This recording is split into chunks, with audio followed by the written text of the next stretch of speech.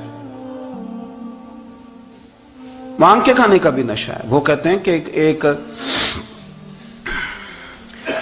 بھیک مانگنے والی خاتون تھی, تو بادشاہ کے پاس بھیک مانگنے آئی, تو بادشاہ کو پسند آ گئی, اس نے شادی کر لی. اب اس کو عادت تھی بھیک مانگ کے کھانے کی, تو وہ کنیزوں سے کہا کرتی تھی کہ فٹافٹ نہ روٹی لے کے آیا کرو, میں 2-3 دفعہ مانگوں تو پھر لایا کرو, کیونکہ ایک نشہ ہے نا, تو میں مانگوں 2-4 دفعہ تو پھر.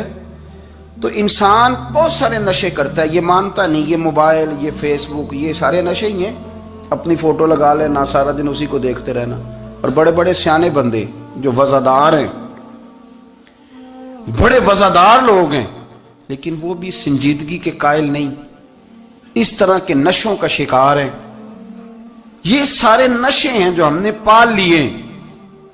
ہمارے صوفیاء, ہمارے بزرگ فرماتے ہیں کہ تم اس طرح کرو, اگر سارے نشوں سے بچنا چاہتے ہو تو سجدے کا نشہ شروع کرو, سجدے کا نشہ شروع کرو.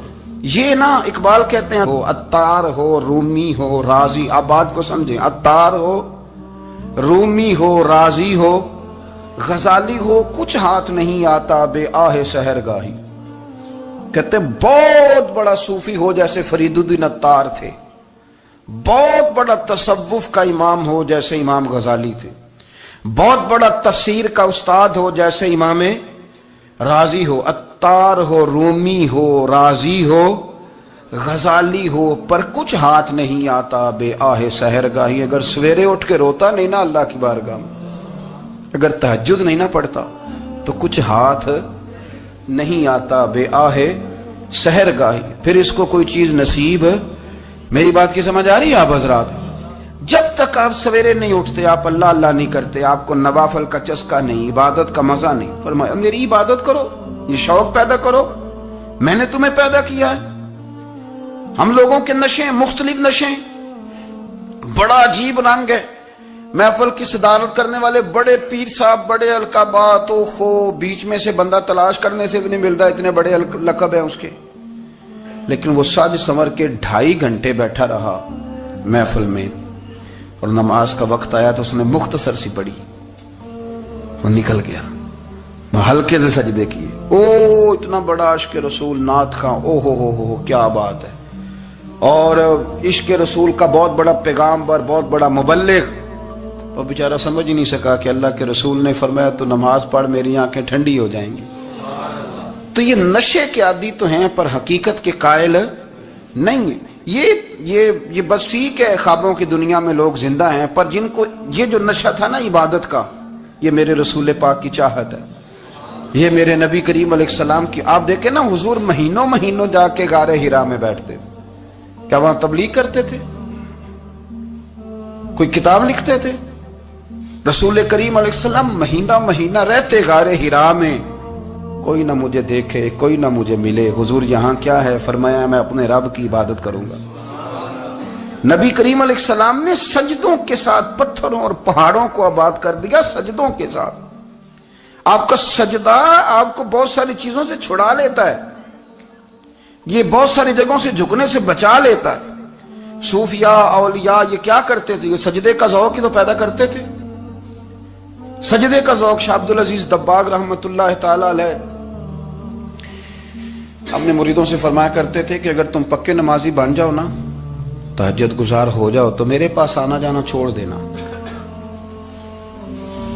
عرض کی حضور کیوں؟ فرمایا میں تمہارے اور رب رسول کے راستے میں رکاوٹ نہیں بننا چاہتا, اور میرا مقصود ہے تمہیں وہاں تک پہنچانا. جب پہنچ گئے تو پھر میری ضرورت ختم ہو گئی. ہاں کبھی وسوس آئے, شک پیدا ہو, تکلیف ہو تو آنا, ورنہ میں نہیں چاہتا کہ میں رکاوٹ بنا رہوں.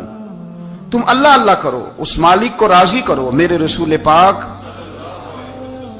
علیہ وسلم نے فرمایا بندہ اللہ کے سب سے قریب اس وقت ہوتا ہے جب وہ سجدے کی حالت میں ہوتا ہے. کس کے قریب ہوتا ہے؟ اللہ کے سب سے قریب ہوتا ہے. وہ بڑا نیڑے ہے رب کے, بڑا قریب ہے, اس لیے کہ وہ حالت سجدہ میں. وہ جب سجدے کرتا ہے نا اس کی بارگاہ میں, جب جھک جاتا ہے. آپ ذرا سجدے کی کیفیت دیکھیں نا, زبان بھی یہاں ہے, آنکھ بھی یہاں ہے, کان بھی, عقل بھی ساری, اس نے سارا کچھ رکھ دیا سجدے میں. آپ وہ کبھی پیچھے جائیں تو دیہاتوں میں کہا جاتا تھا ناک سے نکیریں نکالو, بہت بڑی سزا ہوتی تھی نا, ناک سے نکیریں نکالو, بڑی سزا ہوتی تھی. تو اس نے کہا مالک مجھے کسی نے کہا نہیں, پر دیکھنا میں نے رکھ دی ساری عقل سجدے میں, اور رکھ کے کہا کیا سبحان ربی یا اللہ میں پست ہوں تو اعلیٰ ہے, اللہ تو میرا رب ہے اور تو سب سے اعلیٰ. اتنا. اور فرمایا جب یہ اس کیفیت میں ہوتا ہے تو پھر یہ اپنے رب کے قریب ہوتا ہے. کثرت عبادت, نوافل. ہمارے ہاں عمرے کی قرآن اندازی محفلوں پہ ہونے لگ گئی ہے, حالانکہ حدیث سے ثابت نہیں. میں دوستوں سے کہتا ہوں جائز ہے, کرنی چاہیے, عمرے کی قرآن اندازی جائز ہے, پر کسی حدیث میں نہیں آئی کہ قرآن اندازی کرو عمرہ کرو. حدیث میں قرآن اندازی یہ آئی ہے کہ نبی پاک علیہ السلام نے فرمایا تمہیں پتہ چل جائے نا پہلی صف کا ثواب کتنا ہے, تم قرآن اندازی کرو. عمرے کی قرآن اندازی کا تو پوسٹر چھپتا ہے, تو یہ والی قرآن اندازی کب ہونی ہے؟ ہونی چاہیے کہ نہیں؟ حضور نے فرمایا تمہیں پتہ چلے کہ اس کا ثواب کتنا, تو تم قرآن اندازی کرو, تم قرآن ڈالو. جب آپ نماز پڑھ رہے ہوتے ہیں, جب آپ کا مصلی آباد ہوتا ہے, صلاح الدین ایوبی ایک بزرگ سے ملاقات ہو گئی, بیت المقدس پر قبضہ تھا عیسائیوں کا, تو صلاح الدین بڑے پریشان تھے. وہ بابا جی کہنے لگے پتر کیا ہوا؟ کہنے لگے حضور پتہ چلا ہے دشمن کے 2 بحری بیڑے اسلحہ لے کے آ رہے ہیں. مسلمان پہلے ہی کمزور ہیں اور اب اگر 2 بحری بیڑے اور آ گئے تو حضور مسئلہ بن جائے گا. تو میں پریشان ہوں کہ کس طرح یہ کم مسئلے والی ہماری فوج ہے کیسے مقابلہ کرے گی. تو بابا جی کہنے لگے پتر اس طرح کرنا آج رات تو بھی دعا کرنا اور میں بھی کروں گا. تو بھی دعا کرنا, آپ ناراض نہ ہونا. ہم تو پیروں والے ہیں, ہم تو پیروں کے نوکر غلام ہیں, ہمارا تو گزارا ہی نہیں, ہمیں تو ملتا ہے سارا کچھ وہاں سے. پر میرا سوال یہ ہے کہ تعویذ لینے جاتے ہو نفل کیوں نہیں پڑھتے؟ رات اللہ اللہ کیوں نہیں کرتے؟ یہ بھی تو ہمارے بزرگوں کا ہی طریقہ ہے, انہوں نے تو ہمیں سکھایا ہے. صلاح الدین ایوبی سے بزرگوں نے کہا کہ رات آج نا اللہ اللہ کرنا تو میں تیرے لیے دعا کروں گا, تو بھی دعا کرنا. تو بندہ جب دکھی ہوتا ہے تو سجدہ کرتا ہے تو پھر ہی تو مصلی بھیگ جاتا ہے, پھر ہی تو مزہ آتا ہے. سکھی بندہ تو کعبے جا کے نہیں روتا. دکھی تھے, تکلیف تھی, تو سر رکھا سجدے میں تو تڑپ گئے. اور وہ بابا جی کہتے ہیں میں مسجد آیا تو صلاح الدین چیخے مار کے رو رہا تھا اور کہہ رہا تھا مالک میں کوئی اپنی شان کے لیے تو نہیں نہ لڑ رہا, اللہ کو میں کوئی قبضوں کے لیے تو نہیں لڑ رہا, مالک تیرے لیے لڑ رہا ہوں, مجھے بے آبرو نہ کرنا, میری مدد فرمانا. کہتے ہیں میں آیا تھا کہ مسجد میں دعا کروں گا, پر صلاح الدین ایوبی کو روتے دیکھا تو میں لوٹ گیا. تو سویرے صلاح الدین ملے تو بڑے خوش تھے. میں نے کہا پتر کیا ہوا؟ کہنے لگے حضور وہ بحری بیڑے 2 آ رہے تھے نا اسلحہ لے کے, دونوں ڈوب گئے پانی میں ڈوب گئے. تو بابا جی کہنے لگے صلاح الدین وہ پانی میں نہیں ڈوبے, وہ تیرے آنسوؤں میں ڈوب گئے, وہ غرق ہو گئے. وہ جو تو نے مسلح بات کیا تو وہ تیرے آنسوؤں میں ڈوب گئے, وہ غرق ہو گئے, وہ تباہ اتنے قیمتی تھے تیرے آنسو کے بہا لے گئے دشمن کے بحری بیڑوں کو. میرے بھائی ٹھیک ہو گیا جی, میرے عزیز سمجھ لیں اس بات کو ہمیشہ کے لیے اور اس پر غور کر لیں اچھے طریقے سے کہ میرے رسول کریم سید عالم صلی اللہ علیہ وسلم نے نا ہماری توجہ دلائی, حضور نے ہمیں بتلایا, ہمارا ذوق بڑھایا عبادت کی طرف. ایک صحابی تھے حضرت ابو فاطمہ رضی اللہ تعالیٰ عنہ, یہ ترمذی شریف کی حدیث ہے. نبی پاک علیہ السلام نے فرمایا ابو فاطمہ قیامت کے دن مجھ سے جلدی ملنا چاہتے ہو کہ دیر کے ساتھ؟ تو کہنے لگے حضور کون ہوگا جو دیر سے ملنا چاہے گا, ہم نے تو جان دے دی وعدہ دیدار پر. اعلیٰ حضرت فرماتے ہیں جان دے دی وعدہ اور نقد اپنا دام ہو ہی جائے گا. مجھے لگتا ہے کہ یہ سودا نقد و نقد ہو جانا ہے, چونکہ ہم نے جان دے دی وعدہ دیدار پر. آپ نے وعدہ کیا تھا کہ مریں گے تو پھر زیارت ہوگی, تو مر گئے ہم زیارت کی خاطر. جان دے دی وعدہ دیدار پر تو نقد اپنا دام ہو ہی جائے گا. اے رضا ہر کام کا ایک وقت ہے, دل کو بھی آرام ہو ہی جائے گا. تو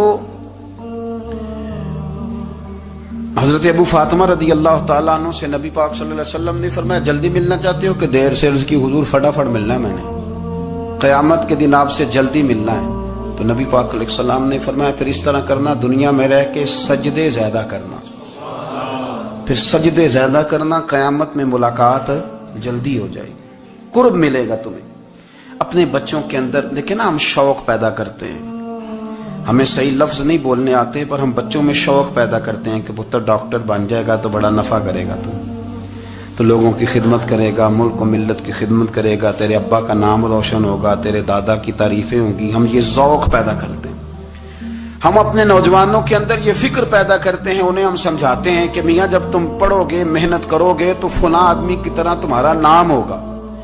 یہ جتنا ذوق ہم بچوں کے اندر ان چیزوں کا پیدا کرتے, ہمیں حکم ہے کسی طرح ہم ذوق پیدا کریں کہ پتر نماز پڑھے گا تو اللہ راضی ہو جائے گا, تو سجدہ کرے گا. دیکھیں نا میرے رسول کریم علیہ السلام نے فرمایا 7 سال کے بچے کو مسجد لے کے جاؤ, یعنی اسے شوق دلاؤ, اس کے اندر یہ خاصیت پیدا کرو کہ اس کا دل کرے مسجد میں جانے کو, اس کے اندر یہ خصوصیات لاؤ کہ وہ ہمارے ہاں نا ہر چیز کو پروموٹ کیا جا رہا ہے, ہر چیز کو یعنی سر سنگیت سکھانے کے لیے اکیڈمیاں بن گئی ہیں, ہر شے پروموٹ ہو رہی ہے.